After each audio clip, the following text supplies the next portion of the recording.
আমি মনশ্রী। আজকের অনুগল্প দিদিমণি। আলমারির চাবিটা ফেরত দিয়ে ভিজে যাওয়া চোখের কোল রুমালে আলতো করে মুছে নিলেন অঙ্কের দিদিমণি দীপিকা। টেবিলে সাজানো রয়েছে ফুলের বোকে, চাদর, মানপত্র। আজ থেকে রোজের রুটিন, ক্লাস, খাতা দেখা আর কিছুই থাকবে না তার জীবনে। শিক্ষাপীঠ হাই স্কুলের অঙ্কের টিচার সব জটিল অঙ্ক মিলিয়ে দিলেও জীবনের হিসাবটা ঠিক মেলাতে পারেননি।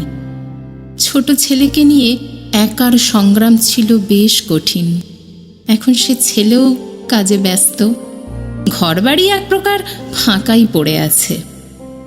কাজের মেয়ে লতুর ছোট্ট ছেলেটা বসে বসে কী সব ভুলভাল লেখাপড়া করে দেখে দিদিমণির খুব আফসোস হয়।